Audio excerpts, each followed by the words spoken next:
Sorry, kayak sinyalnya bermasalah ya, tapi nggak apa-apa. Aku panggil. Tadi aku udah ngoceh sendiri, ternyata mungkin nggak iya nggak nyambung.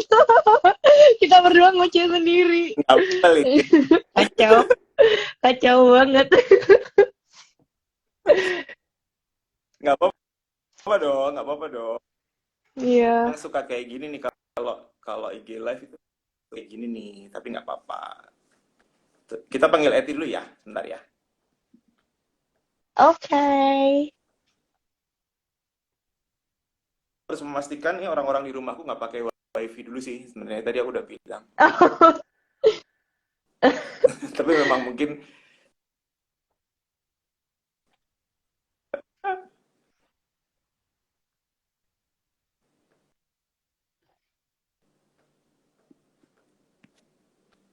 Padahal tadi kita Eti, jadi ngobrol apa Eti, namanya yang Eti, Eti. dikangenin dari apa Indonesia segala panjang sendiri ngobrolnya.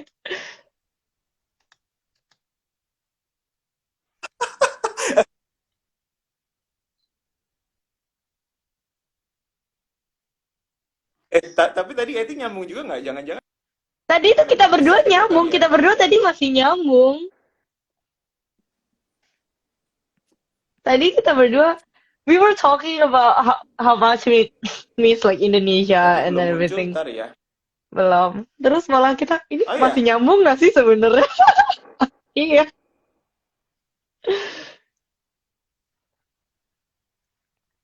Wah, banyak sekali yang aku kenal. Aku suaranya delay nggak, Bal? ya, ya, ya, ya. Hai lagi. Wih, tadi Iya loh, banyak loh tadi temennya kita sudah Lisa. berbicara mengenai macam-macam. Terus ternyata kita baru sadar nggak live. Lucu banget. Iya. Jadi tadi pertanyaan tentang apa? Tentang homesick. Jadi kita assume aja ya. Ya, Mas Indra suaranya kayaknya delay lagi deh. ups. Tuh kamu freeze tapi Lisa. Hah, aku freeze. Tadi bukan Deh, Mas aku Indra enggak yang sih. freeze. Kayaknya Mas Indra deh yang freeze.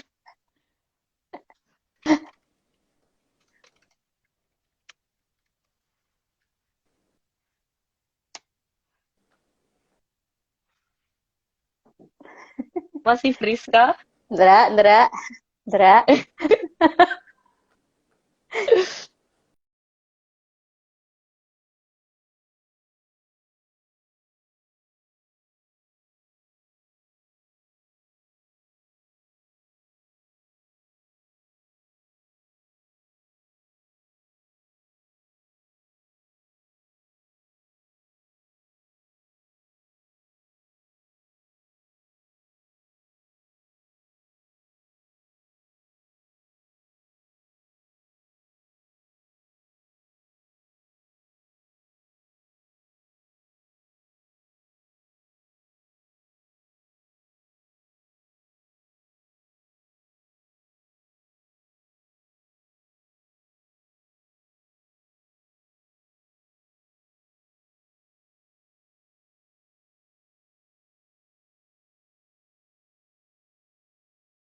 Nih. Betul, koneksi di balik papan nih. Hilang dia. Eh, ada kirain hilang, ternyata orangnya pergi. Kok kalah kan? Dra,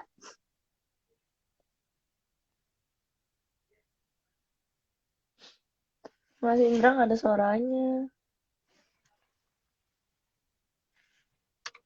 iya nih.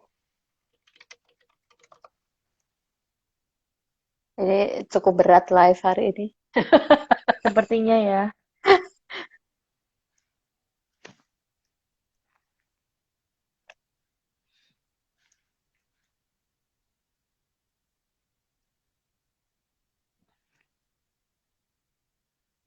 Tapi gerak-gerak sih. Ayo. Iya, tapi dia nggak ada suara. Sebenarnya kita masih nyambung nggak sih kalau dia nggak nyambung? Dra, masih masih masih on air nggak kita, Dra?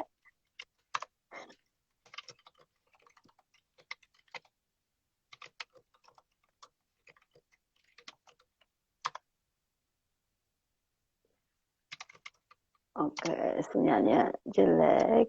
Baiklah.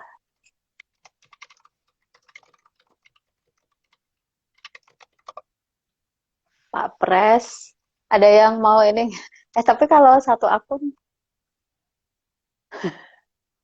Oh, masih kok. Kita masih nyambung kayaknya. masih. Iya. Baik. Ya udah, kita bisa cerita sendiri sementara menunggu Mas Indra kali ya.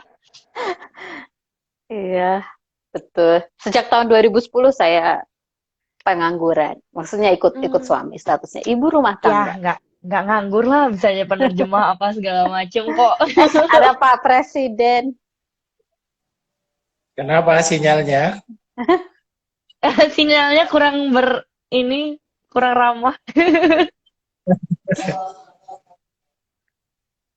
Ya, Mas Indra suaranya nggak terdengar atau gimana? Iya, Iya. delay sama nggak kedengar kayaknya. Oh iya. Hmm. Oke, kita lanjut saja. Oke.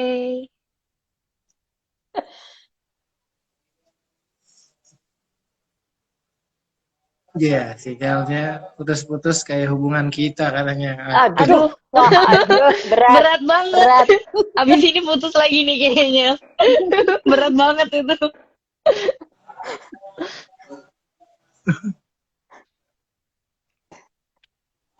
Baik-baik. Itu ada yang nanya tadi kayaknya ya. Iya, Apa? how does it live to live overseas? Ya, silahkan Lisa. Kok kita jadi Ah, pingpong sendiri? kita jadi ini ya, kita bikin sendiri ya. Ini floor-nya kita ambil ya. Em, Kalau aku pribadi, gimana ya? After abis berapa lama tinggal sini, nggak berasa kayak di luar negeri lagi sih. Mhm. Kayak ya berasa, oh ya sudah, this is the way it is. Tapi yang pasti yang aku notice, em, banyak hal yang di sini jauh lebih teratur ya, kayak trafficnya, terus em, in terms of kayak kehidupan, aku bilang aku lebih teratur di sini. Itu sih. Jadi, Oke. tapi ya again, abis berapa lama, it doesn't feel like, oh aku di luar negeri gitu. Mhm. Kalau Mhm. Mbak Evi Ada yang lebih gimana? teratur dari asrama ya? Oke, kalau itu beda ya. Itu Indonesia dan asrama itu agak terpisah ya. Soalnya kalau Indonesia yang jaga bukan suster. Jadi mungkin kalau bisa dijaga suster, mungkin jadi kayak asrama.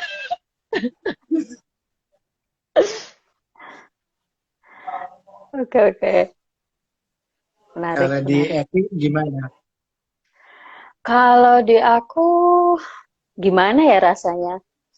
Sebenarnya em, kalau secara umum aku nyaman sih tinggal di Jerman karena mungkin kayak kayak yang Lisa bilang tadi lebih teratur, lebih teratur dalam arti kayak misalnya transportasi umum lah gitu. Karena aku Iya, benar. tidak suka bawa mobil dan nggak bisa, baru bikin SIM tahun 2020 itu pun sesudah bikin SIM hore gitu punya SIM udah nggak dipakai lagi.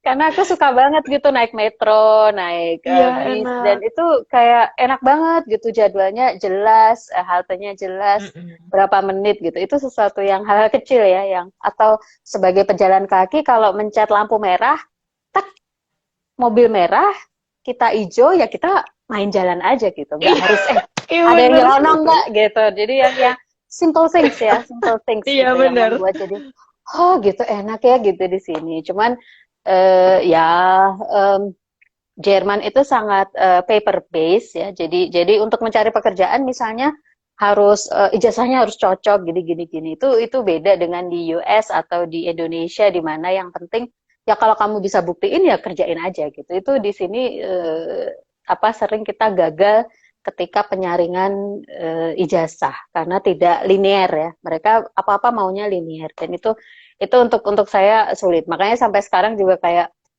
nanti bisa kerja nggak ya ini itu gitu. Usia sekarang masih mikirnya masih masih bisa kerja nggak ya, masih cukup nggak ini, terus masalah ageism juga kan, apakah dengan usia segini saya masih bisa mulai pekerjaan yang baru atau enggak gitu. Jadi itu ada dalam segi profesional gitu agak menantang, tapi untuk kehidupan sehari-hari asik sih. Lebih aman. Ya, Indonesia gonna be like that soon lah. Kita mulai punya MRT, walau baru di Jakarta, kemudian muncul di Palembang. Mhm. LRT baru mau jadi, terus pandemi. Keretanya udah ada, tapi belum jalan lagi. Oh no, ya Tapi nih pandemi kemudian yang beberapa kota setia kan menyusul lah, mulai hidup dengan keteraturan gitu. Terus ya kayak kereta-kereta sekarang kayak Jabotabek juga pakai apa gesek kan, sistemnya udah nggak beli tiket lagi kita gitu. Mungkin kita sedikit terlambat, tapi uh, akan menuju titik itulah. Better late than never. iyalah harus tetap optimis ya. Keteraturan akan segera datang gitu. Betul. Jadi Apa tadi? uh, Hmm. jangan takut, pasti akan. Ya mungkin nggak sama kayak di Jerman atau di Aussie, tapi juga di sini negaranya begitu besar, mungkin juga nggak sampai pelosok juga kayak gitu. Maksudnya di Aussie pun juga kota-kota besar aja, kemudian dengan luasnya itu kan penduduknya lebih banyak kanguru kan daripada Iya, manusianya. iya. Tapi memang aku berasa karena dulu kan aku di Melbourne, terus sekarang juga aku sering main to Sydney kan. So I can feel the difference between the big city and the small city. Jadi kalau di Canberra mungkin public transportnya juga nggak sebaik Sydney dan Melbourne ya, karena kota besar, obviously pasti apa namanya lebih cater banyak orang. Sementara Canberra ini enggak. Canberra sendiri, walaupun dia capital city, tapi agak kayak Magelang ya, agak sepi. Jadi kayak ada kayak MRT-nya juga apa light rail-nya itu baru certain point juga. Jadi aku di sini juga lebih banyak nyetir sih. Cuman kalau aku lagi main ke Sydney atau ke Melbourne, udah mobil taruh langsung train, bus, apa tram semua karena we can expect the schedule. Kita bisa oh ya ini akan nyampe kira-kira segini. Betul. Kalau apa telat pun kita akan tahu in advance nggak ya?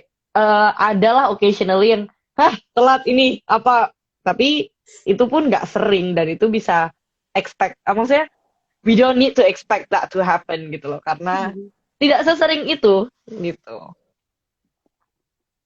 Iya, Ya. betul. Tadi ada yang Tapi tanya juga lagi. Sorry Pak Pres, ya silakan. apa pertanyaannya itu? Tapi Indonesia juga akan memindahkan ibu kotanya. Jadi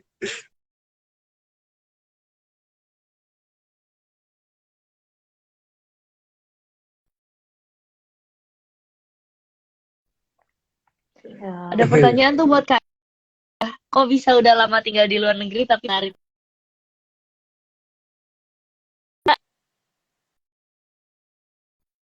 Enggak.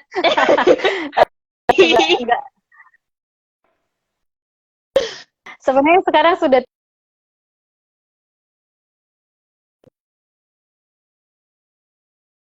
awalnya memang aktif menari sendiri gitu. 13 akhir terakhir lebih muda gitu kan yang gitu jadi grup tari aja. Kenapa masih menari?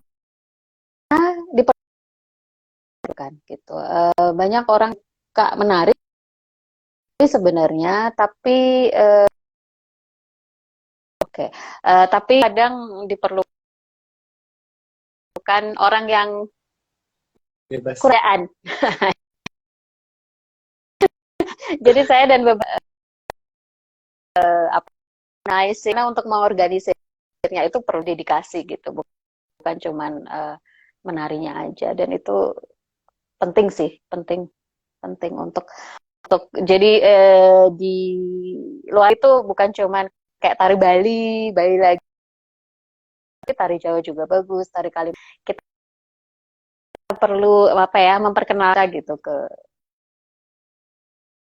apa. Asik banget itu. Kalau Lisa di Sosbud di Canberra kegiatannya apa biasanya? Di sini lumayan banyak sih, karena kan embassy semua di sini juga. Jadinya ya maksudnya setiap embassy kayak they bring their own, culture gitu kan. Kadang kalau di sini juga kita nggak cuman promosiin ini sih, kantor aku nggak cuman promosiin kayak tarian and culture, tapi juga produk Indonesia gitu. Jadi banyak kayak kopi atau apa tuh yang dijadiin gift, dijadiin apa itu kita kasih gitu. Karena itu bagian dari gimana kita mempromosikan Indonesia di Australia.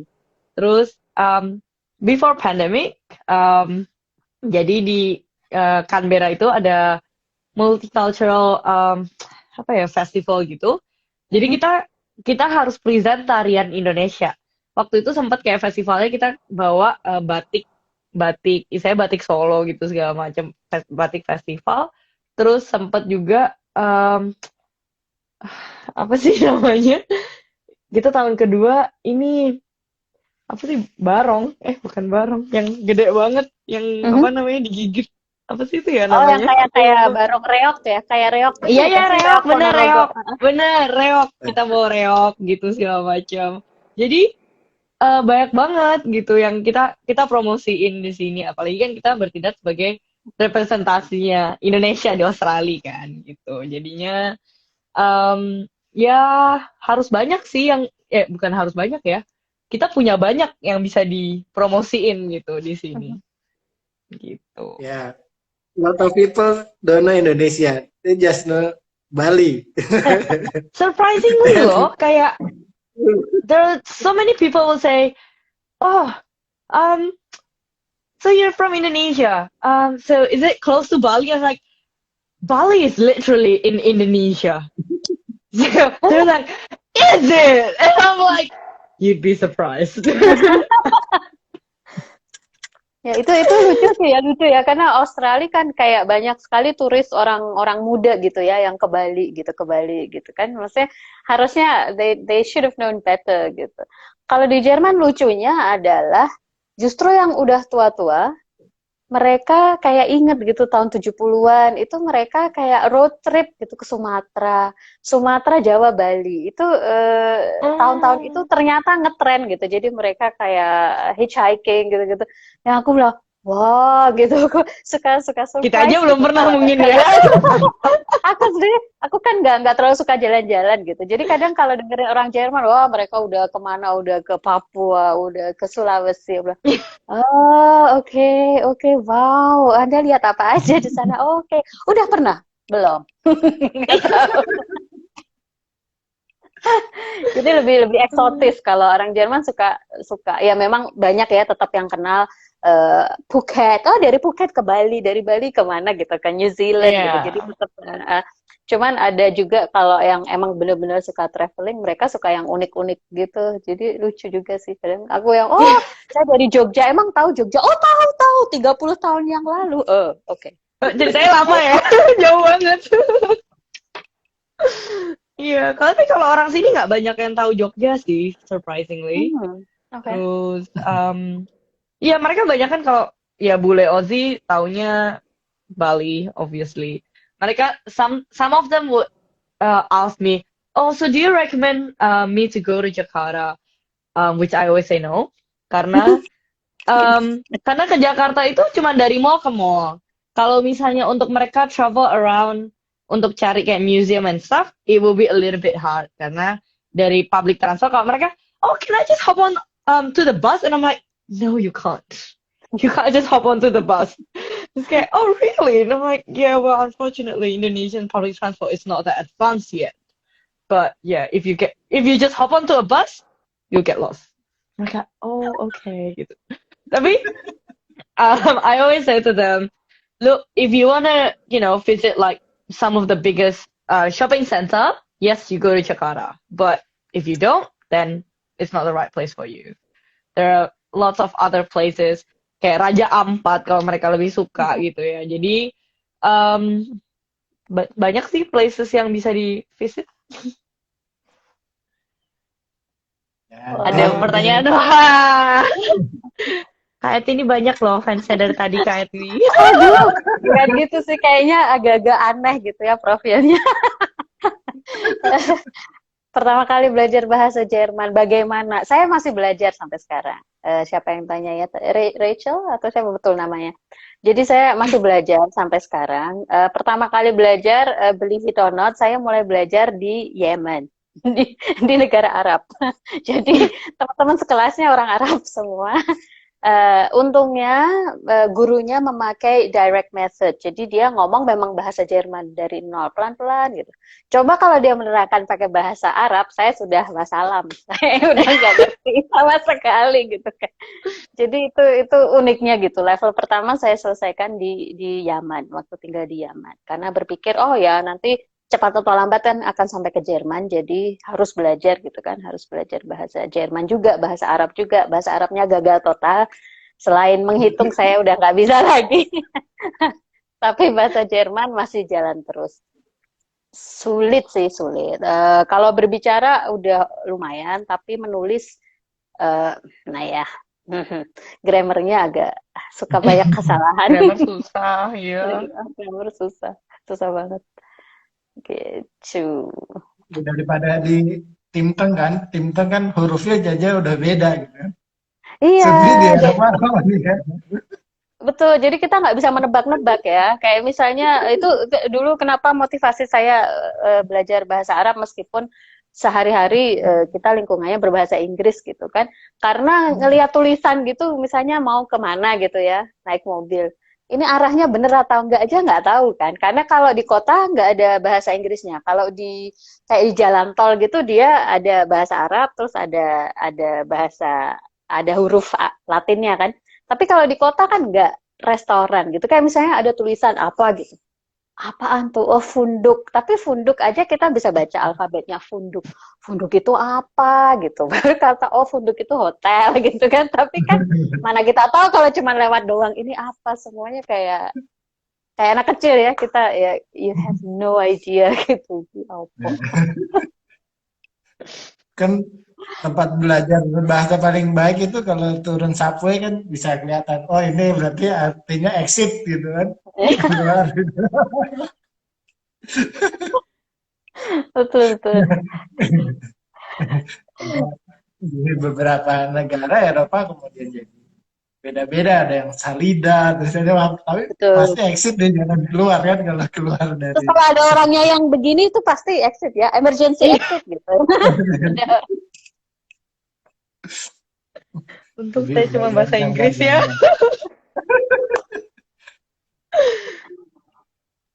Iya deh. Nah ini sekarang pertanyaan buat Lisa nih. Kok bisa kerja di KBRI itu gimana caranya? Nggak sengaja nyangkut, oh nggak gitu ya. Dulu aku cari-cari, aku dikasih tahu untuk local staff kan kalau dulu open all year round ya. Jadi maksudnya kita bisa send in application-nya. Cuman memang nanti dia akan tes, setauku setahun sekali atau setahun 2 kali ya, aku lupa. Cuman memang dari pertama kayak di kontak, oke ini kita akan proses application sampai aku berangkat itu, aku pertama kali send application-nya Januari Februari gitu. Aku actually berangkat ke Australia itu Agustus. Jadi it takes some time memang kan. Dan itu ada tes kayak general knowledge gitu. Terus ada wawancara, jadi berbagai tes itu kita harus bolak-balik ke aku harus bolak-balik ke Jakarta dari Jogja. Dari situ ya ada tes bahasa Inggris juga, kita submit segala macam. Ya panjang aja sih, harus sabar dan harus bisa sabar dan bisa pergi dadakan ya, karena dia kadang Oke, Jumat lolos yang tahap ini, Senin diharapkan udah nyampe Jakarta. Wow. Ini kalau saya nggak kerja sama papa saya, udah dipecat ini. Jadi gimana ya? Kayak agak dadakan-dadakan ya, tapi mungkin ya seperti itulah ya etik kerja di government kita. I come here today. Oh, pakai logat Aussie. Nggak tahu, nggak bisa. Tapi ya bekerja di KBRI juga buat saya apa ya, nggak kemudian serta-merta adalah sesuatu yang mengasihkan atau kehidupan mewah atau Enggak sih. apa ya. Aku sebenarnya kalau KBR itu tapi ya, I'm very grateful that I worked here. Maksudnya di KBRI ini. Aku see things differently sekarang. Kayak, ya dulu aku bisa kayak judging Indonesian government and stuff gitu. Tapi sekarang aku ngelihat balik layarnya tuh gimana gitu. Bahwa prosesnya tuh juga panjang gitu. Kadang yang kita bilang, ini orang lama banget, itu ada proses yang ya orang itu juga nggak bisa ngapa-ngapain gitu. Maksudnya dia pun harus nunggu dari orang lagi ada di belakang dia gitu. Ada kayak gitu juga. Dan to be honest, kerja di embassy bikin aku jadi lebih cinta Indonesia sih. I have to admit. Kayak karena aku sendiri harus bisa mengenal dan presentasi, aku harus bisa ngomong tentang Indonesia, aku harus bisa jelasin gitu. Dan the more I learn about my own country, which I should have done a long time ago, but I didn't. The more I love Indonesia, the more I realize, I can be proud of my country too. Regardless, kalau dulu, ya aku sumpah serapah, ya iya gitu. Sampai sekarang kadang-kadang juga masih, aduh, Indonesia gitu. Tapi, ya itu, despite the whole kadang, aduh government Indo kenapa sih kayak gini gitu segala macam, I am very grateful kerja di embassy. It's not always walk in the park. Kadang juga susah, kadang juga kalau udah yang namanya government birokrasi pasti kan ya stres juga kan. Cuman ya gitu. I am very grateful sih.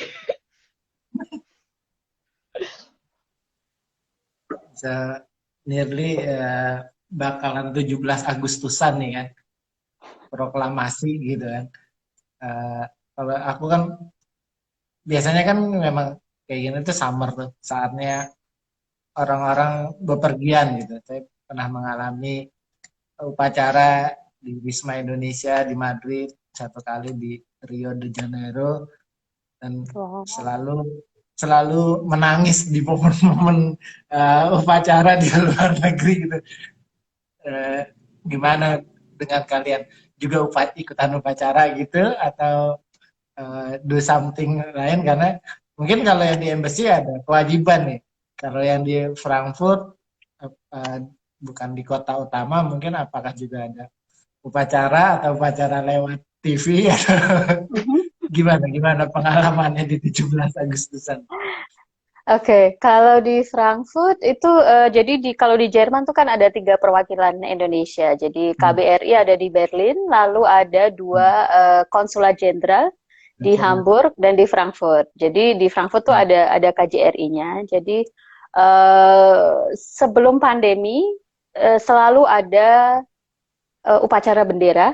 Biasanya penaikan sih, penurunan tuh udah sepi gitu, tapi sebenarnya ada penurunan bendera sore-sore gitu, tapi biasanya kadang cuman intern atau udah sepi juga, kalaupun warga ada yang mau ikut boleh juga gitu. Jadi memang sebelum pandemi hampir kalau lagi ada pejabatnya, karena saya pernah mengalami 1 kali vakum ya, jadi konjennya sedang pergantian gitu, jadi agak berbeda suasananya. Tapi setiap tahun selalu ada upacara bendera, kalau ada yang mau ikut, kan. Jadi saya hampir selalu ikut, paling nggak ikut makan-makannya lah sesudah upacara. itu yang wajib.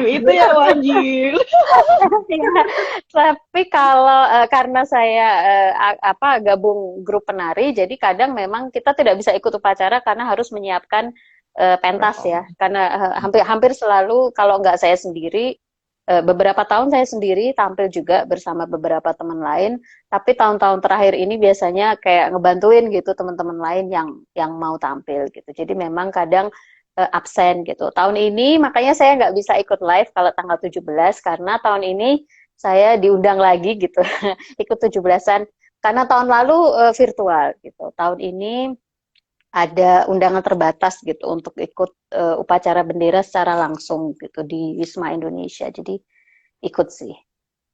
Biasanya sih ya mengharukan ya, mengharukan kalau jauh dari rumah. Betul Pak Pres. Iya. Kalau Kalau Lisa aku sendiri, wajib ya. ya kalau wajib wajib ya, karena gimana saya staff apa namanya staff KBRI kalau nggak ada di sana bisa dicubit nanti ya.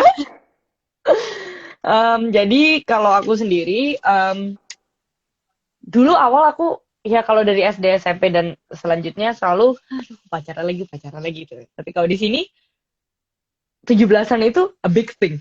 Jadi hebohnya tuh 2-3 minggu sebelumnya gitu. Dan kebetulan tahun lalu kita malah bisa. Jadi tahun lalu kita udah bisa upacara. Tahun ini malah karena Canberra itu baru 3 hari lalu kita lockdown. Jadi semua nih preparation 2-3 minggu kemarin bubar. Jadi harus benar-benar bubar gitu. Jadi karena kalau di sini kan pakai ada kayak student TNI apa segala macem, mereka berpartisipasi gitu. Jadi kayak buat aku sih pertama kali aku ikut ya, karena waktu belum pandemi, it's another level of gimana ya upacara. Kayak bener-bener serius gitu yang apa? Ya ampun, dari dulu SMA kemana aja aku kalau upacara nggak pernah kayak gini kayaknya.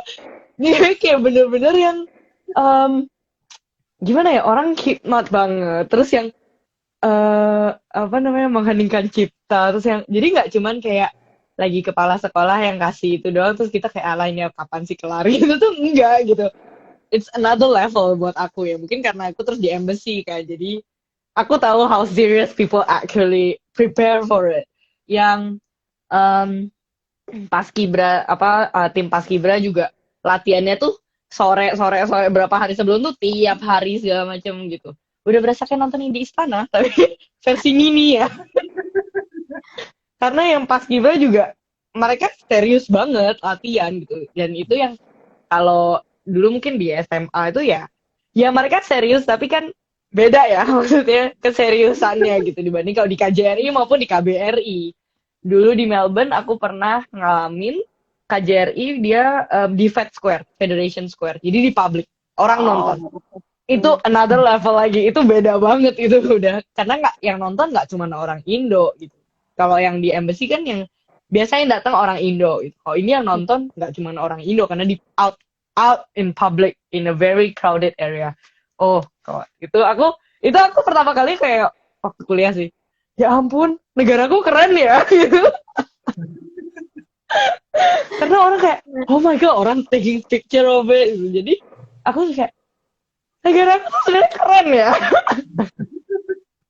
Terus ya udah kalau selesai acara makan-makan yang ditunggu.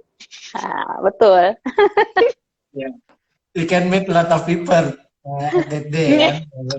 Semua orang akan berkumpul di situ dan iya. Lagi nyiapin apa nih KJRI kali ini makanya mungkin beberapa udah dapat bocoran kemudian hadir tapi beberapa masih tunggu apa nih harapannya kan bakalan ada makanan Indonesia yang membunuh kekangenan gimana nih di hari iya itu ya. Selalu Pasti. rendang gitu kan. Udah kayak keren nih. Jadi kayak menunya apa ya? Cuman karena saya kerja di KBRI kan pasti dapat bocoran dulu ya. Oh menunya yang besok itu ini ternyata. Jadi udah ngincer dulu yang ini ambil agak lebihan gitu. Mungkin bootnya udah dihafalin ya. Lantas saya bisa kalau bisa ikut ngatur. Jadi tahu sama mana gitu. Atau udah naruh piring duluan di dikorek dulu. Seru ya, maksudnya di beberapa tempat juga saya amatin ada lomba-lomba kecil, lomba-lomba Betul. kecil yang membawa kita kembali ke zaman-zaman kecil di Indonesia. Lomba-lomba apa seru-seruan gitu, lot of fun gitu di sana. Ya. Lucu sih Kemarin gitu. kita ada. Kemarin ada Iya. embassy sebelum, just before the lockdown, kita sempat nyelenggarain. Ya, kita nggak bisa nyelenggarain makan kerupuk walaupun itu harusnya ada karena with COVID concern. Tapi kita ada yang lomba yang masukin pensil dalam botol. Itu ada. Terus anak-anak pakai yang kelereng gitu. Ada semua. Jadi itu beberapa anaknya kan setengah bule ya yang ikut. Itu gitu jadi kayak mamanya nyemangatinnya ayo ayo gitu. Jadi berasa kayak wah ya memang Indonesia kalau udah kumpul mah ribut ya, kenal nggak kenal ya. Tapi kan ya nggak tiap hari kita menemukan itu kemudian ya Lisa tahu gobak sodor. Tahu Lisa. Wah nggak terima nih dibilang nggak tahu.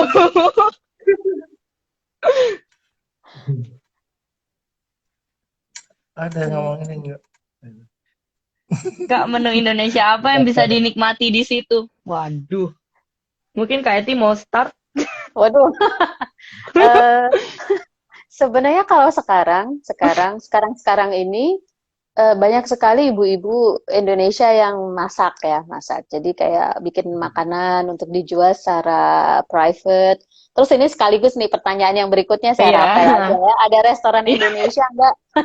Di Jerman ada, di Frankfurt sendiri ada, tetapi baru-baru ini aja. Jadi yang ada dua.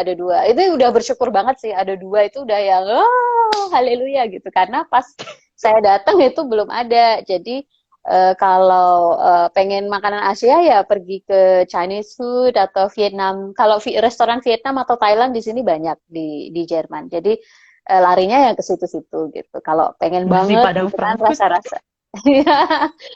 Terus kalau sekarang nasi Padang Frankfurt ada tapi informal. Jadi ada yang bikin tuh banyak.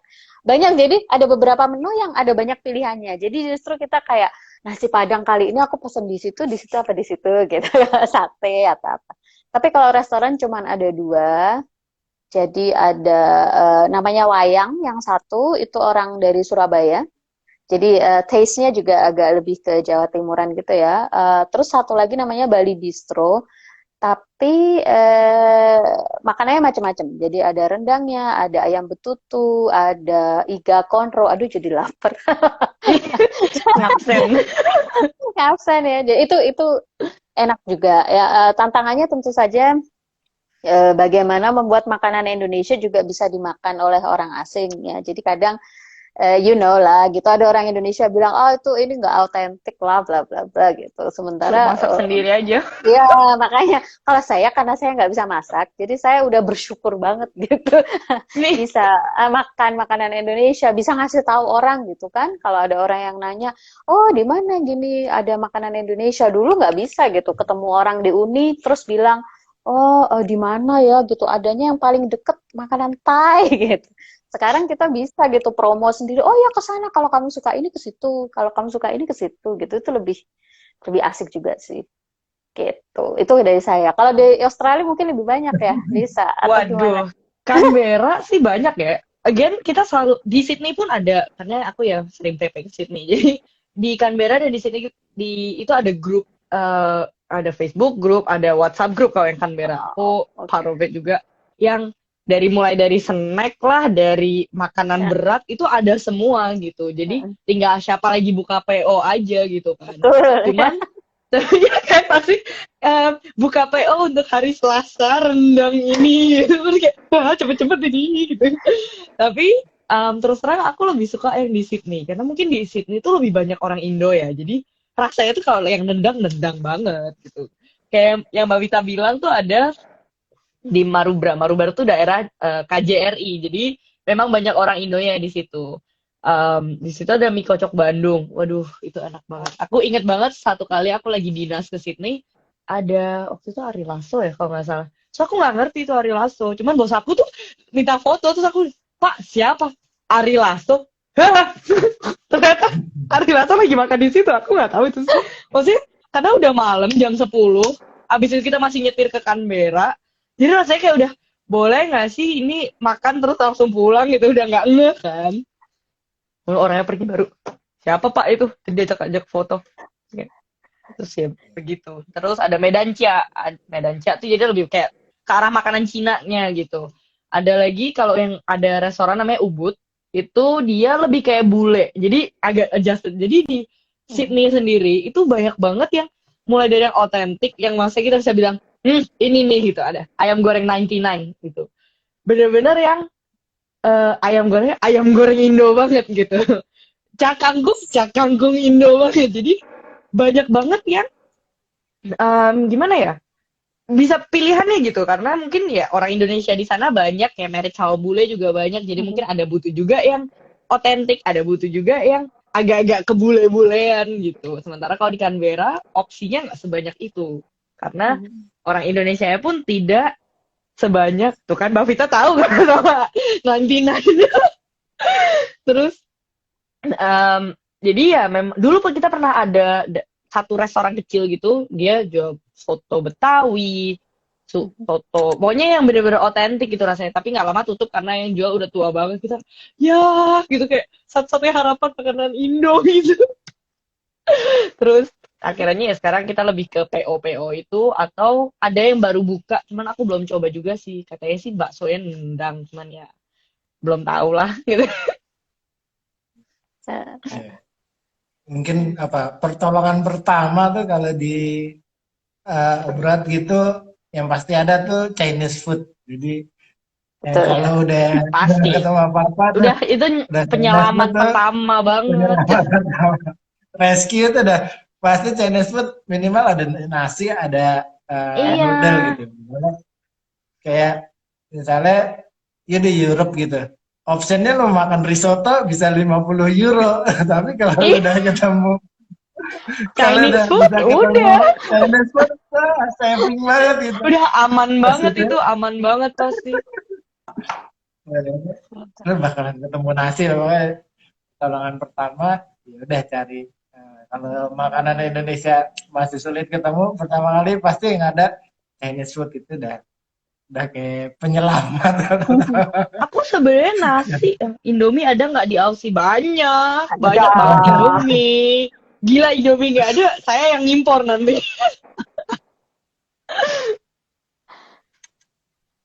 Iya, apa sih makanan yang dikangenin? Waduh, makanan yang dikangenin apa, Li? Waduh, apa ya? Martabak. Betul. Karena gimana ya, kalau di sini kan bikin martabaknya itu nggak sama mentega sebanyak segede-gede gaban, dan keringet abangnya itu nggak ada. Itu yang bikin beda. Di sini martabaknya bersih, jadinya kurang gurih mungkin ya. Beda. Oke. Mbak Vita, Mbak Eti apa Mbak Eti? Apa ya? Martabak telur sih sebenarnya iya, martabak telur yang crispy di luar, ini di dalam tuh itu crispiness kayak di pinggir jalan itu susah dapatnya. Kalau di sini kan kayak martabak mini gitu. Martabak mini kan udah kayak jajanan ya, nggak crispy juga. Di Indonesia kan juga nggak crispy yang mini itu. Itu sih, sama sebenarnya dedaunan yang eksotis, kayak saya suka oseng-oseng daun pepaya misalnya. Itu nggak akan ada gitu kalau daun singkong misalnya bisa diganti teksturnya pakai kale gitu kan, tapi itu masih bisa mirip-mirip. Tapi oseng-oseng daun pepaya, daun kacang, yang kayak gitu-gitu, yang makanan-makanan deso gitu ya, yang bahkan orang Indonesia pun tidak akan makan gitu, itu kayak pengen gitu. Kalau pulang pasti itu yang dicari duluan. Kalau pare sebenarnya ada di sini kan, di toko Pakistan gitu-gitu ada, tapi jarang sih yang masak pare. Begitu. Kalau gue tanya, ada rindu air mineral gak? Kayak misalnya kalau gue selalu minum tap water, terus kalau mau beli air mineral, gue mendingan beli bir dengan same price, bisa dapat bir daripada Bener sih. Aku Daripada di sini air tapi soalnya mineral I'm gitu. fine with tap water sih. I'm fine with tap water. Jadi nggak kangen air mineral ya. Funny story, dulu waktu aku apa ini kayak mamaku juga ada di live, ya udahlah ya nggak apa-apa ya mama. Eh, Gimana namanya? Em, jadi dulu waktu pertama pulang dari Melbourne, karena kebiasaan ya ngambil gelas terus buka keran gitu. Terus waktu satu siang dengan santai aku buka gelas dan aku buka keran. Terus habis itu aku buka kocorin air terus I was like, mami tanya, kamu ngapain? Minum. Ngapain ngambil dari situ? Ini ada yang sudah di kayak apa namanya ditaruh di Galon jug. ya. Terus I was like, terus aku harus mikir dulu apa yang salah dengan aku nadahin air di tap water. Terus Mami kayak, kamu minum itu kamu diare besok. Oh ya lupa ini bukan di Australia, tutup buang. Tapi it took me some time gitu. Kayak dengan santainya aja kocorin gitu. Dan mama juga cuma ngeliatinnya, kamu ngapain gitu.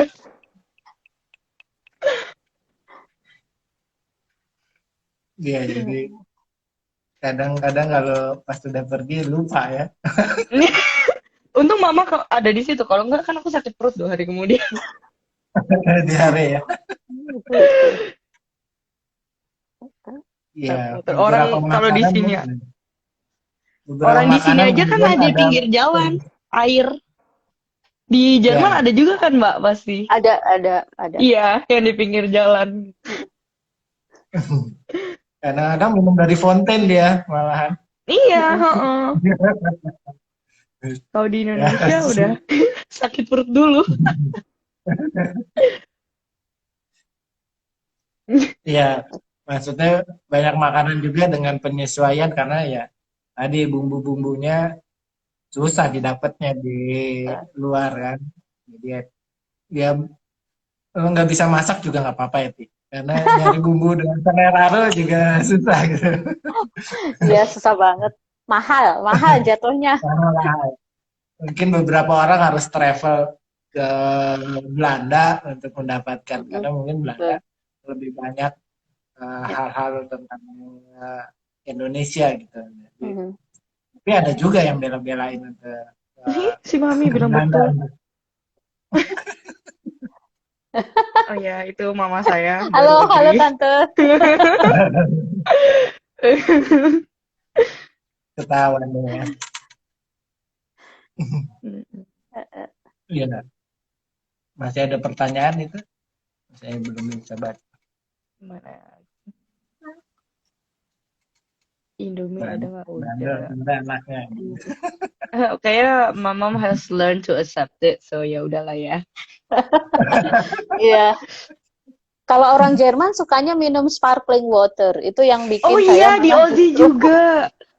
justru nggak bisa minum air, bukan nggak bisa sih, justru lebih suka minum tap water karena kalau air mineral di sini otomatis sparkling gitu. Dan sparklingnya bukan yang sparkling dikit-dikit gitu yang bikin Iya. minum gitu langsung langsung kedawa. Jadi agak-agak sampai ke hidung rasanya.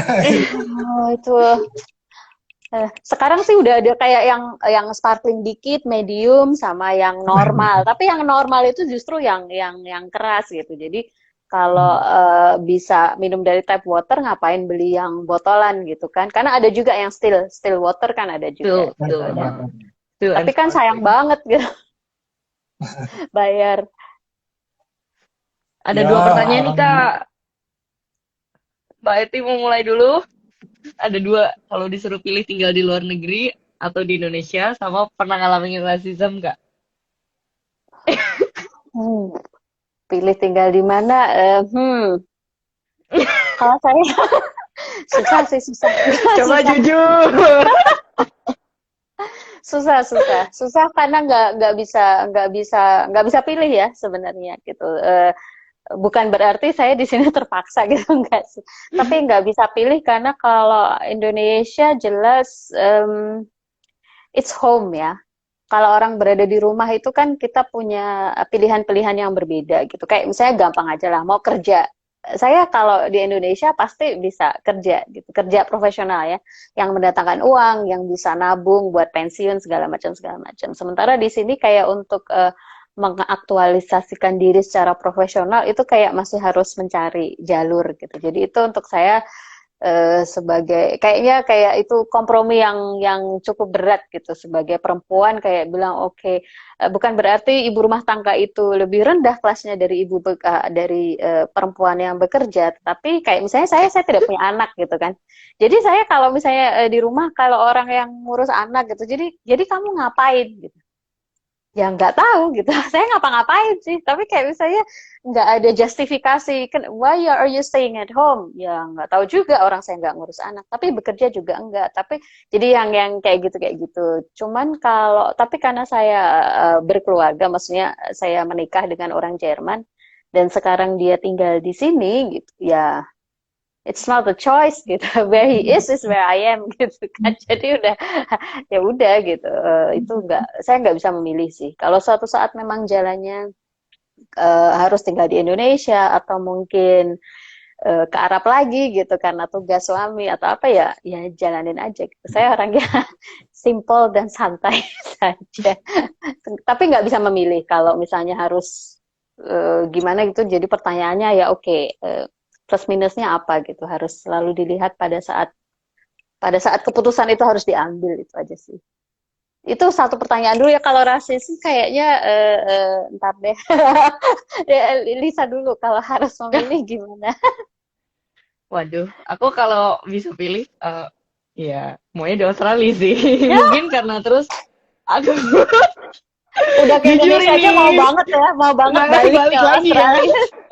Tapi mungkin karena terus aku first job di sini ya. Aku first job di sini. Aku kuliah terus first job aku di sini segala macam. Jadi aku lebih suka sama lifestyle. Aku udah kebiasaan gitu kan. Karena waktu kita kuliah SD, waktu itu mas dari kecil kan kita belum punya our own lifestyle gitu. Sementara ketika kita udah kerja kan kita punya our own lifestyle gitu. Dan itu aku merasa lebih cocok di sini gitu. Jadi nggak tahu ya, aku merasa lebih ya, senang aja gitu. Cuman mungkin juga karena teman-teman aku di sini, di Indonesia teman aku nggak terlalu banyak karena pada saat biasa kan terakhir paling deket itu SMA ya, teman-teman SMA. Sementara teman-teman SMA aku nyebar gitu. Terus jadi kalau yang kuliah ya Melbourne, Melbourne. Terus aku ada beberapa teman di Sydney juga. Jadinya mungkin lebih seneng di sini karena itu kali ya. Miss home is Nah, where your heart belongs. Yo, luar biasa. Betul. jadi di luar negeri itu ya keuntungannya kalian bisa mengumpat dengan bahasa ibu dan orang lain nggak tahu gitu. Oh, jangan salah. Jangan salah. Ini pernah terjadi waktu aku kuliah. Mungkin ini menjawab yang kedua juga ya. Apa namanya? Aku dirasisin tapi kebetulan yang ngerasisin aku orang Indonesia. Dia cuma nggak sadar aku orang Indonesia gitu.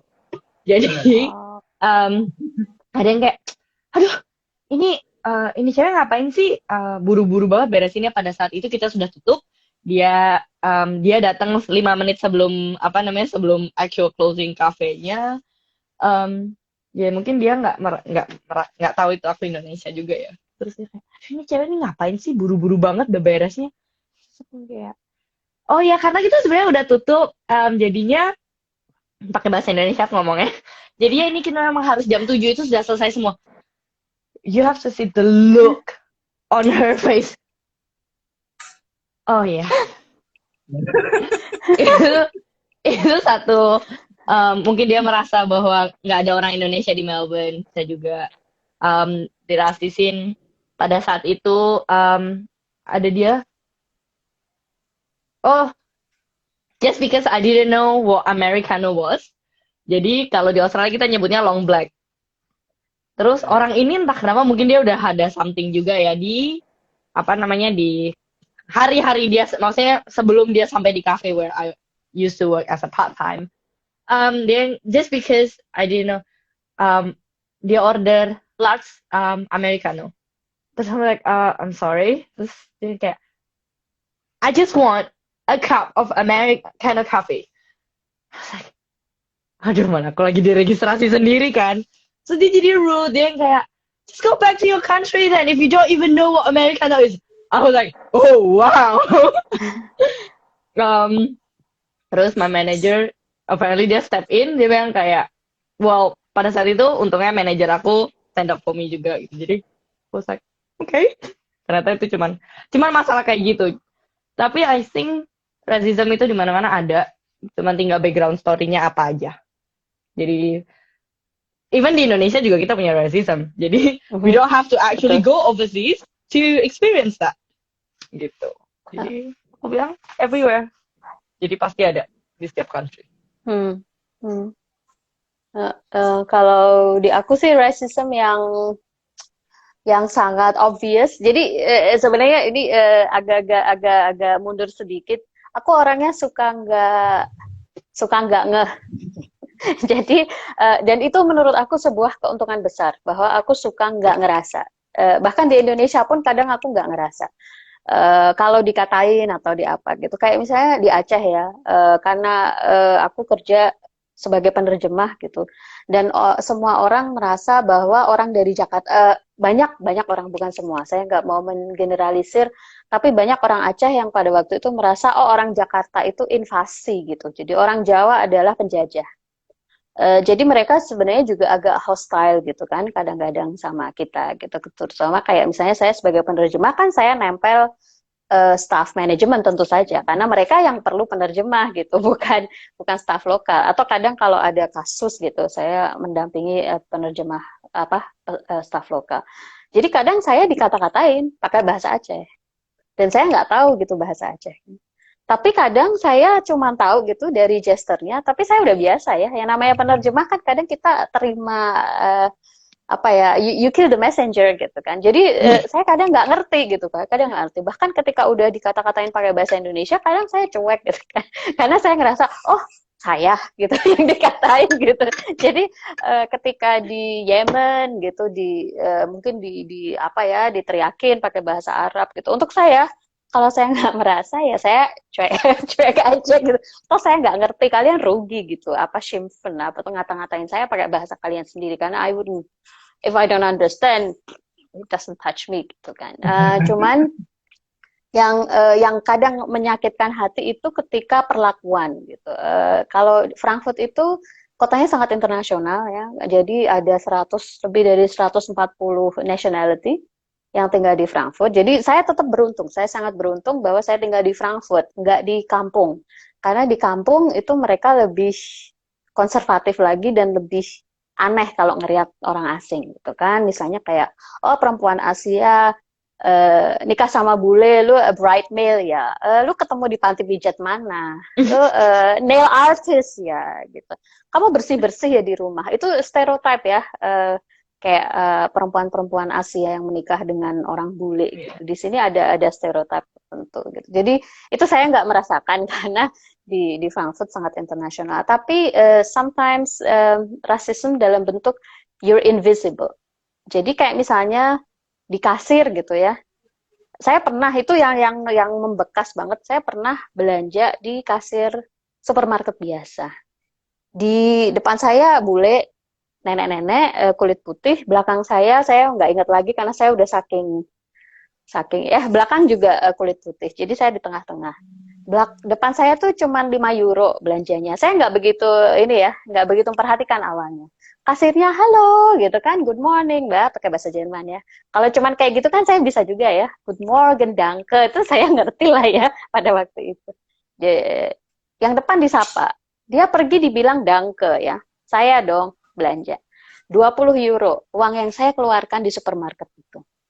She didn't say anything, nggak bilang please, nggak bilang hello, nggak bilang thank you. Udah dia scan aja barang saya, bilang ya 20 euro, saya bayar, udah selesai. Nenek-nenek di belakang saya, dia belanja cuman something yang it cost maybe 2 euros, 10% dari apa yang saya belanjakan, kan kelihatan ya di mejanya itu. Good morning. Pakai nyanyi ya. What the kan gila lu, gue ninggalin di toko lu 10 kali lipat dari ini, these poor white people ya. Ya, maksudnya kayak sebagai customer saya sangat tersinggung gitu. Saya benar-benar sangat tersinggung. Dan itu terjadi beberapa kali. Jadi bukan apa ya, bukan melalui hinaan tapi you're invisible. Saya pernah di ngantre di kasir juga kebetulan pakai jaket ungu yang wow sangat colorful ya. Di sini kan kalau winter pada jaket hitam apa. Saya pakai jaket ungu. So you cannot oversee me ya. Memang saya pendek sih ya, tapi nyolot gitu kan warnanya. Si ibu-ibu bule sok-sok apa ya beringsut-ingsut gitu di sebelah saya. Lama-lama maju dong. Dan dia berusaha untuk nyelip. Terus saya bilang, "Excuse me, I'm standing here already," gitu. Pakai bahasa Jerman. Tapi kadang they try that, ya. Karena apa ya? Stereotip orang Asia. Mereka toh nggak akan bilang apa-apa. Mereka akan senyum and move. Gitu. And to be honest, most of the time I do that. Ya, karena aku nggak mau konflik ya di tempat umum gitu kan malu-maluin, ntar malah gitu kan nggak lucu. Tapi sometimes gitu ketika udah terjadi beberapa kali kayak sama om-om tinggi gitu, saya ngantre juga ya. Terus dia pura-pura, "Oh enggak, ya saya tahu kok kamu ngantre, kan saya cuma berdiri deket-deket aja." Ya berdiri di belakang saya, jangan di samping saya gitu. You're invisible. Dan untuk saya itu racism ya, ketika you pretend that these small people don't exist gitu kan, kayak ya, ntar paling dia diem aja gitu. Itu nggak Kadang suka, kalau tapi keluarin aksen ngaruh. Aku ngalamin soalnya. Aku quite adaptive towards accent kan.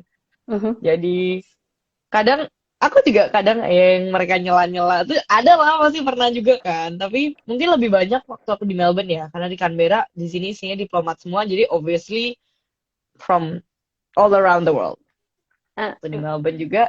Tapi begitu aku kalau misalnya udah kayak gitu, aku kesel, aku agak keluarin aksen, mereka yang kayak, oh mungkin ini bukan orang Asia, maksudnya yang dari luar gitu. Jadi mereka treat me a little bit nicer, which is not good, but I did it anyway.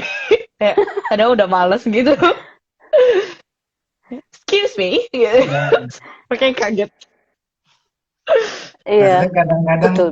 terjadi itu gara-gara misalnya kita orang Asia gitu. Kita ke fast food restoran gitu kan, biasanya ada waiter, di luar sana nggak ada waiter, yang kita harus membuang sisa makanan kita ke trash bin. Dan ada nih emang jadi orang Asia nih kalau di luar nih wah males banget gak mau buang sama aja. Jadi ya makanya memang kebiasaan kita di sini ya, misalnya kayak di McD gitu kan, habis makan mereka dengan kesadarannya membuang itu ke tempat sampah. Dan kalau kita di Indonesia nggak punya kebiasaan itu, kebawa keluar, akhirnya banyak timbul tuh kita dikata-katain kayak begitu, karena kita wah nggak tahu dan makan udah tinggal aja gitu. Iya. Kerap terjadi ya, karena kadang perbedaan budaya kayak tapi kalau pepatah itu kan dimana bumi diinjak ya. Di bumi diinjek tuh sambungannya apa Pak Pres? Bumi diinjek doang terus.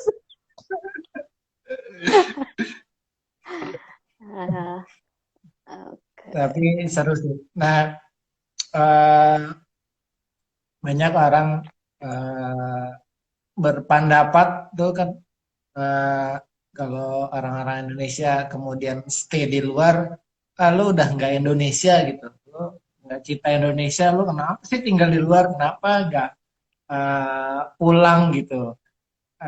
Maksudnya apa yang membuat menurut kalian tuh kayak gimana pandangan-pandangan itu? Maksudnya ada juga ya gue nyaman di sini, kecuali kalau gue Habibie dipanggil pulang jadi menteri, gue pulang gitu. Banyak beredar pendapat-pendapat kayak gitu buat nasionalisme gitu. Ada nggak dari kalian pandangan kalian tentang omongan netizen? Berarti mau mulai dulu. Lisa dulu deh. Tadi aku sudah dulu. Oh, Petra dijawab ya, di mana bumi dipijak, di situ langit dijunjung. Iya, betul, 100. Eh, Kalau aku sih nationalism, it's a difficult topic, especially from German perspective. Kalau aku sendiri sih justru ada banyak hal yang ya mungkin mungkin sejalan atau mungkin sedikit berbeda dengan yang dikatakan Desa. Ketika kita berada di luar negeri justru lebih terasa gitu. Ada hal-hal istimewa gitu tentang Indonesia. Jadi hal-hal kecil kayak misalnya di luar negeri pasti atau bukan pasti, kebanyakan acara ditutup atau salah satu lagu wajibnya adalah Tanah Air Beta. Dan itu tuh sesuatu yang kalau di Indonesia denger lagu itu biasa gitu, biasa banget. Tapi ketika itu dinyanyikan di luar negeri atau kita duduk di luar negeri dengerin YouTube lagu itu nangis-nangis. Mau sampai kakek-kakek, nenek-nenek, student di sini itu pastilah matanya langsung berkaca-kaca. Kalau saya juga kayak gitu. Jadi ada romantisme tersendiri ya ketika sudah jauh gitu. Kadang kelihatan bagusnya, kelihatan jeleknya juga ketika sudah jauh gitu kan. Tapi jadi lebih appreciate gitu terhadap budaya-budaya kita misalnya, kebiasaan-kebiasaan kita meskipun juga kita tetap kritis gitu ya dengan situasi yang ada di dalam negeri. Jadi apa ya, mencintai Indonesia itu tidak harus dari dalam Indonesia. Kan kita bisa juga gitu dari luar Indonesia dengan cara bekerja untuk Indonesia atau minimal tidak menjelek-jelek, bukan apa ya, minimal nggak malu-maluin lah ya gitu. Kalau jadi dari mana, dari Indonesia, bagus ya ternyata gitu, bukan dari pantes males apa gitu kan. Jadi jangan sampai jadi Pantesan ya. pantesan desa gitu orang Indonesia sih gitu kan. Jangan sampai gitu. Jadi kayak bahwa kita adaptable gitu, reputasi orang Indonesia di luar negeri itu adaptable, ramah misalnya, sangat-sangat friendly, itu sesuatu yang ya perlu kita ini ya, itu kontribusi kita juga gitu, atau kayak menari atau apalah gitu, itu menurut saya enggak ini. Kayak misalnya banyak juga ini, jangankan tinggal di luar Indonesia gitu, teman-teman yang ganti paspor itu kan juga pasti gitu masih menemukan kritik gitu, bahkan di antara orang-orang Indonesia yang sudah lama sekali tinggal di luar negeri.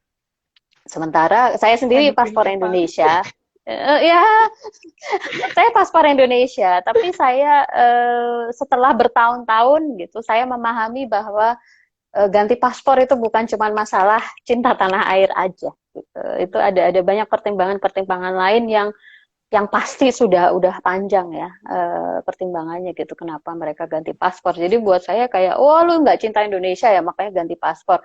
It's not that simple, and it's not my place to judge other people's decision. Panjang. Lis kamu Lis.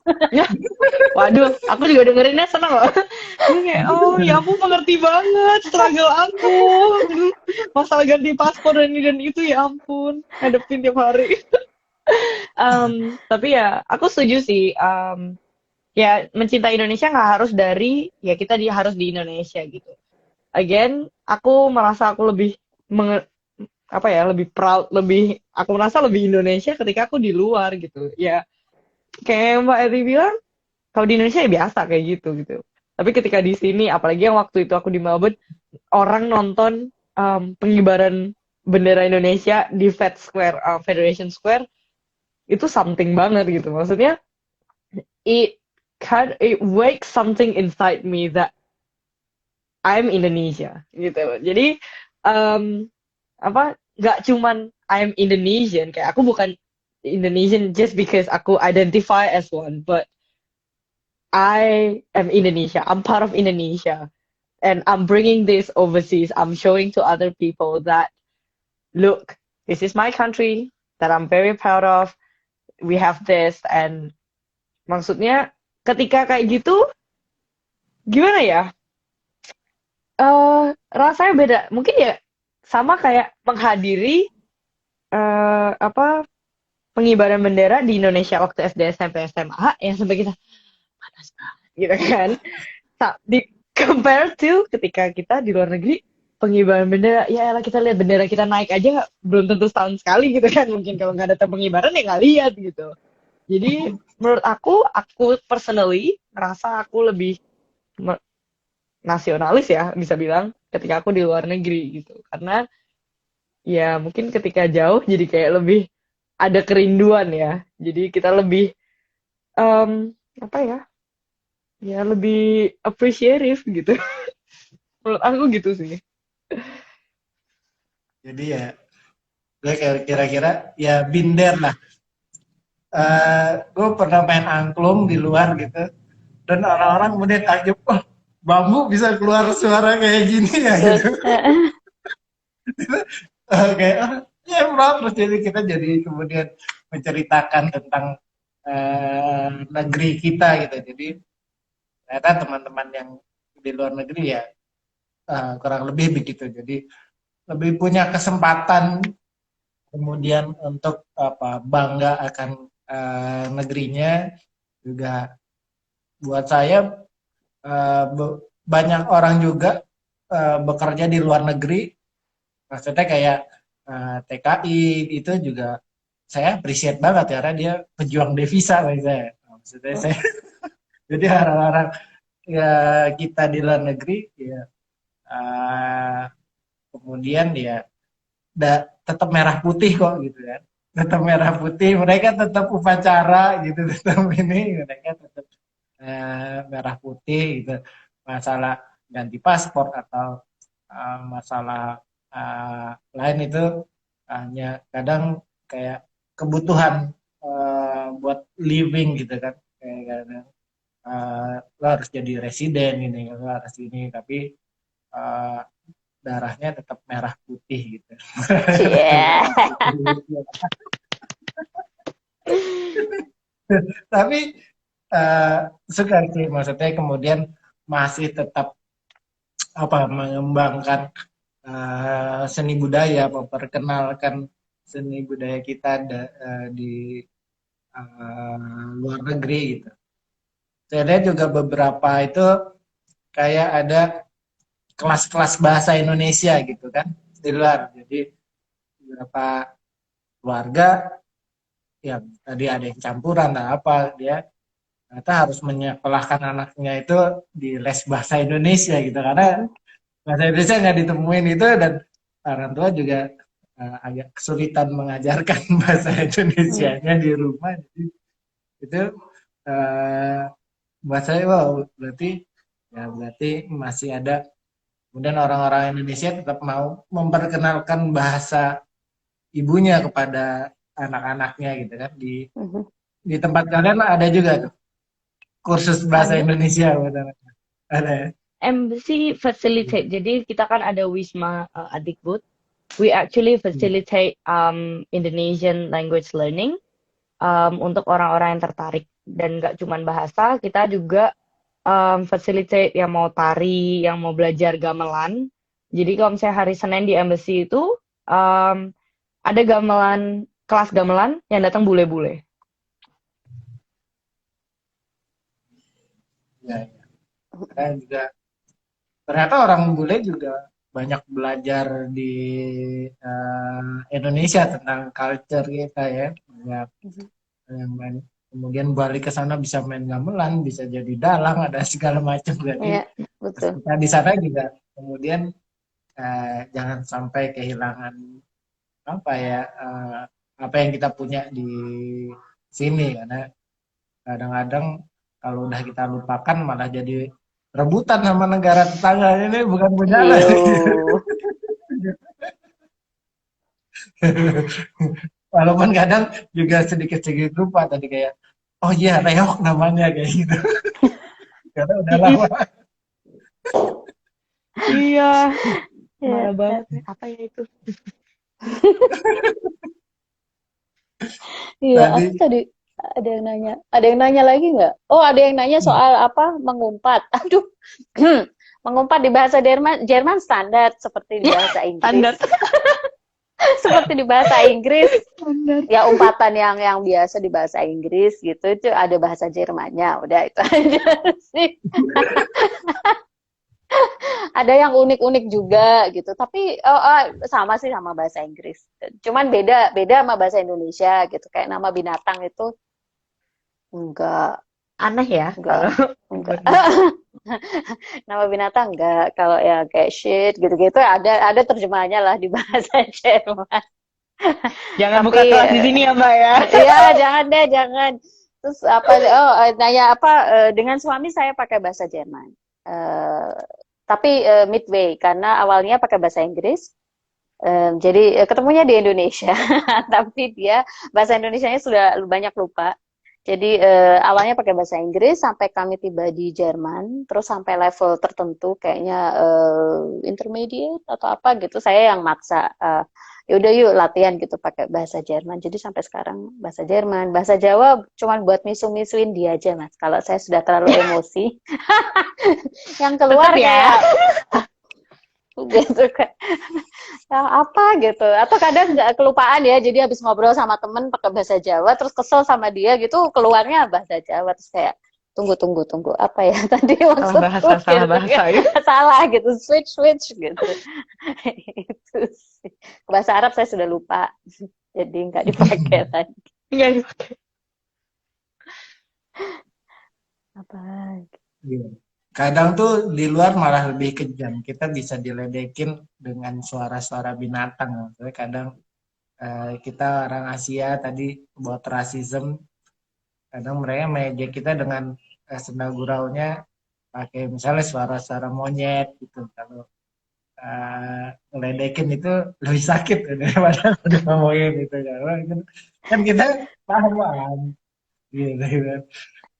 Kalau mereka eh, mereka mengumpati kita dengan bahasa yang lebih kejam ya.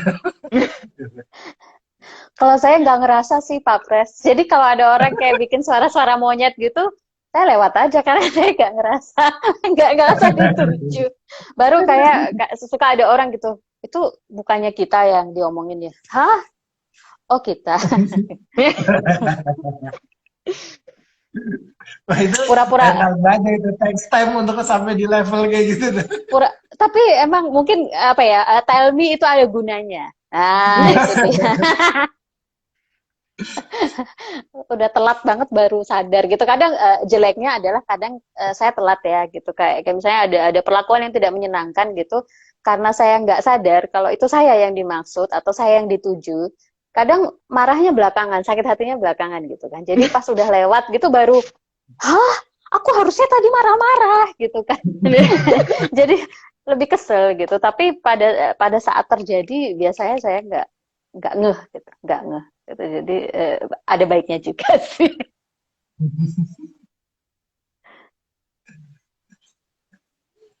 Oke. Eh, kemudian sekarang sudah tinggal di Indonesia di luar negeri. So what next? Apakah kemudian akan selalu stay di sana sampai akhir atau punya mimpi-mimpi I will back to mungkin menghabiskan masa tua di Bali atau di Jogja gitu ya semua hal itu atau uh, gue akan sementara aja sih di sini satu hari gue akan pulang atau what atau akan kalau Lisa mungkin masih panjang gitu gue masih pengen mungkin NZ bulan tahun depan mau pindah lagi ke Mauri atau ke Fiji sekitar Indonesia atau ke lain uh, apa what's next gitu. Kalau aku mau di sini sih. Ya kalau lancar semua, kalau misalnya nanti udah dapat PR segala macam, ya pingin tetap di sini. Kedepannya lagi belum tahu.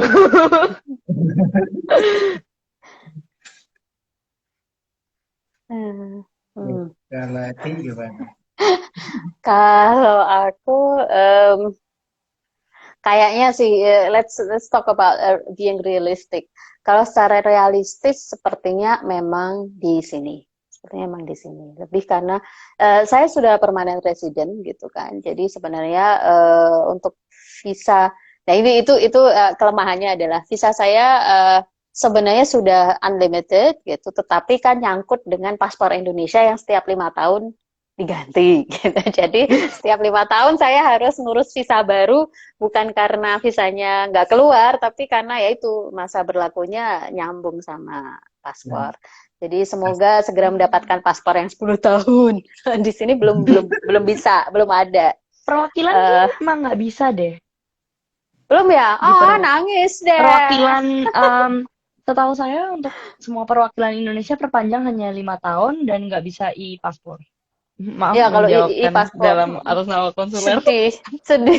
Ya, saya Iya. aku masih berharap bahwa 10 tahun lagi bisa karena bocorannya adalah kayak di Indonesia kan memang kayak sidik jari yang apa paspor yang langsung difoto segala macam itu kan udah dari resminya dari 2008.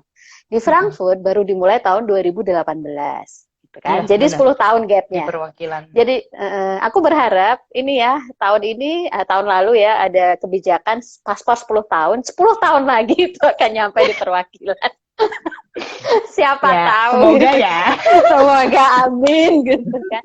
Jadi paling nggak harus bolak-balik nggak harus ngumpulin akte kelahiran lagi apa segala macam gitu kan. Itu yang agak gitu. Itu sih. Tapi di sisi lain kayak misalnya ya karena aku mau menua gitu bersama suamiku di sini kemungkinan besar di sini gitu. Karena untuk tinggal di Indonesia kadang dia nanya gitu kan mau ini gitu mau tinggal di Indonesia gitu. Tapi aku mikir legality-nya gitu, perlindungan hukum sebagai pasangan campur, maksudnya bule di Indonesia dengan saya sebagai orang Asia di Jerman, saya merasa lebih terlindungi di Jerman daripada ketika saya harus menanggung nasib si bule ini di Indonesia gitu dengan peraturan yang gitu kadang abu-abu itu sih.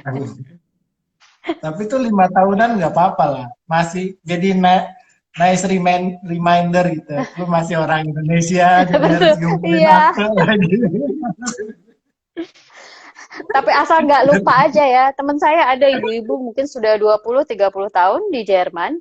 Dia lupa kalau paspornya expired. Jadi dia udah beli tiket, udah di airport. Waduh. Dicek di imigrasi habis seminggu yang lalu, kan sedih kan. Jadi suaminya yang orang Jerman berangkat ke Indonesia, dia pulang ke rumah Ketinggalan. nangis ngurus paspor. Jadi itu ya mesti ya tetap harus ini ya, harus sering-sering ngecek dan ini habisnya kapan gitu supaya bisa segera diurus. Itu sih. Iya. Itu sih. Paling nggak 5 tahun sekali nongol lah, halo gitu. Saya masih hijau, paspor saya masih hijau loh gitu. Saya masih Indonesia loh, Pak. Jangan dicoret ya gitu. Nih, masih warga Indonesia yang di sini. Iya. Pemilu saya masih ya gitu. Saya masih daftar ya pemilu gitu. Kalau ada bencana alam saya masih dicari ya, tolong gitu. Di absen. Udah hak pilih ya gitu. Iya, penting saudara-saudara. Satu suara itu penting gitu.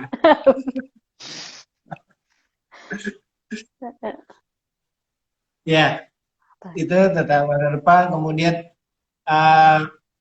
buat teman-teman mungkin yang dia ada di Indonesia gitu, ada nggak pesan-pesan apa kalian ingin mengajak mereka untuk stay di luar atau apa? Karena banyak gambaran hidup di luar itu begitu enak, tapi beberapa kali saya misalnya ketemu ya orang Indonesia di luar juga ada ya gembel gitu. Maksudnya saya juga pernah ketemu beberapa staf kedutaan ya di luar tinggalnya di flat-flat gitu aja biasa gitu. Karena banyak orang berpandangan hidup di luar itu kita bakal hidup mewah atau segala macam, tapi kalau mikir saya lo hidup di mana tetap harus kerja keras, nggak serta merta lo hidup di luar kemudian dengan kemewahan apa kira-kira yang pesan terkait itu buat teman-teman di Indonesia gitu.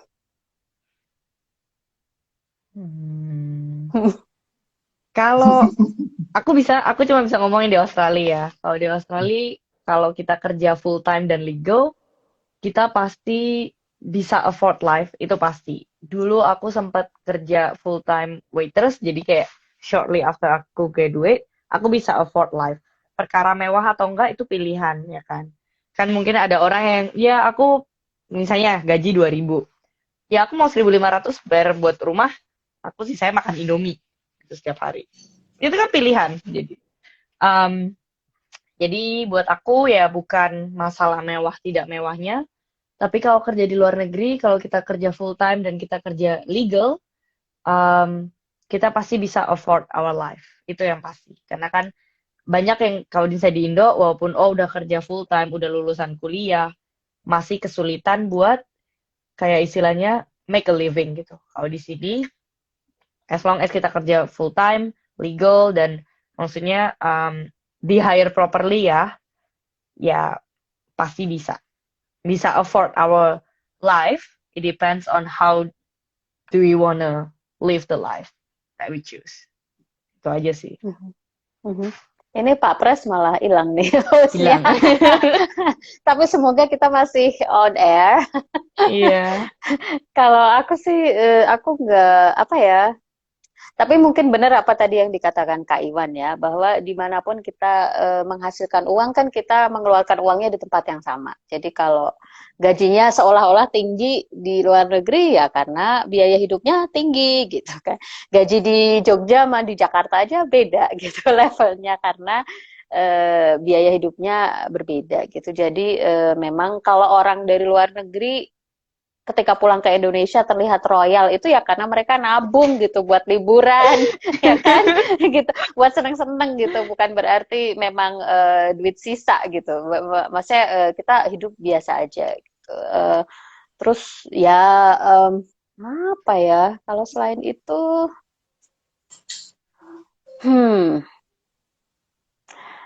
ya Indonesia is worth fighting for. Jadi kayak diversity gitu itu sesuatu yang perlu diperjuangkan gitu ya, perlu diperjuangkan gitu. Itu sesuatu yang kadang ketika kita udah jauh dari tanah air gitu, kita melihat tanah air dengan cara yang berbeda gitu. Seperti yang saya bilang ya, ada bagus-bagusnya jadi kangen, jadi ini, jadi oh indah ya ternyata, oh budayanya macam-macam.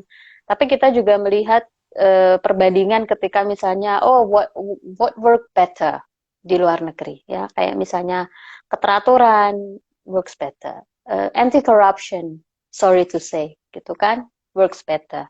Jadi itu hal-hal yang mungkin masih perlu kita perbaiki gitu dan yang bagus itu kita pertahankan karena diversity Indonesia itu richness ya itu kekayaan kita yang bisa kita yang harus kita pertahankan kita explore gitu bukan ya udah gitu yang penting go international bahasa Inggris apa-apa gitu tapi bahasa daerah juga penting bahasa Indonesia yang baik dan benar itu juga penting gitu ya kan kalau bahasanya semua bahasa campur atau apa gitu itu aduh ini guru bahasa Indonesia keluar persona jadi kayak ya yang kayak gitu deh jadi jangan malu lah jadi orang Indonesia jangan tapi kita juga jangan take it for granted gitu bahwa ada orang lain it's not my job gitu nature perlindungan lingkungan gitu gimana narasi di Indonesia tentang kelapa sawit misalnya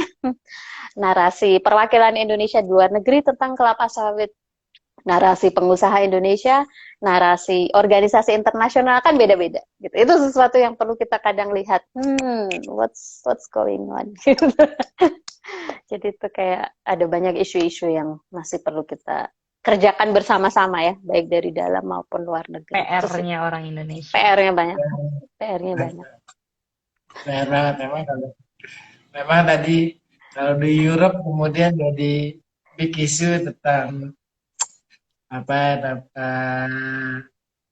sawit tadi karena perang dagang dan jadi kita kena beberapa ini, tapi dinikmati aja lah. Maksudnya akhirnya jadi di Indonesia punya cadangan untuk bikin biosolar itu nggak apa-apa gitu. Kalau misalnya ketahan nggak Yeah, bisa. yeah, it's a complicated issue ya, very very complicated gitu. Tapi narasinya jadi kayak perang narasi kan, padahal we talk about totally different things gitu sometimes. Ya, Hmm. jadi dinikmati saja. Mau ada closing statement? Aduh, Ini Aduh, nggak usah lah. sudah mau. Udah banyak statementnya. kirain tadi udah closing statement ya, Liv. Iya. Iya. Gue udah so bijak, ternyata masih bisa lagi. Masih lagi. Habis udah, ini stoknya udah habis. Atau mau menyanyikan Indonesia Raya bersama enggak ya? Nanti pakai berdiri, nggak mau. Kasian yang dengerin. Dan 3 stanza saya belum belajar.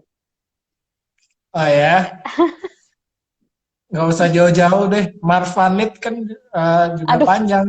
Waduh. Kita juga tahunnya cuma 1. Waduh. Gawat. Gawat. Karena ya memang tadi banyak lagu yang kita tahu belakangan ternyata lebih panjang daripada yang pernah kita dengar. Belakangan tuh saya kaget ada lagu naik kereta api, nggak taunya ada bait 2-nya gitu. Oh ya, serius? Jangan sampai habis ini saya Google itu ya. Bait kedua lagu kereta api gitu. Iya, oke.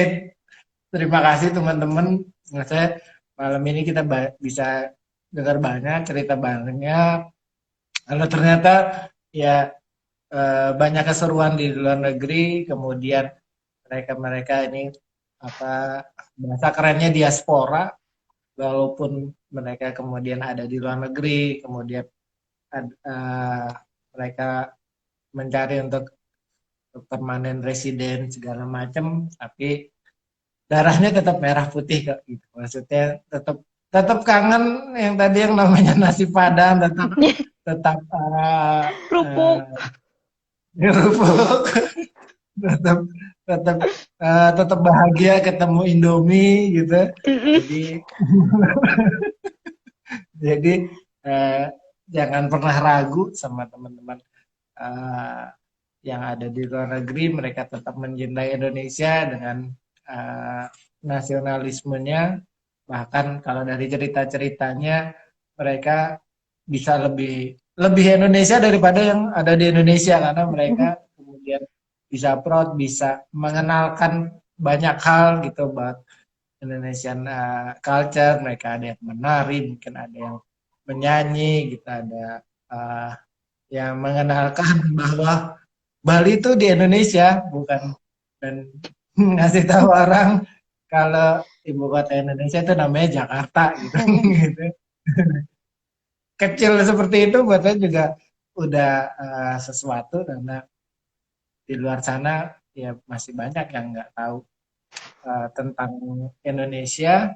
So I'm proud of you both gitu. Terima kasih waktunya. Nanti lain kali mau cerita-cerita lagi dengan tema yang berbeda,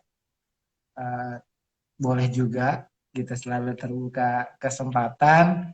Dan jangan lupa 2 hari lagi kita 17 Agustusan ya upacara, walaupun mungkin nggak ada makanan yang Iya, Ada.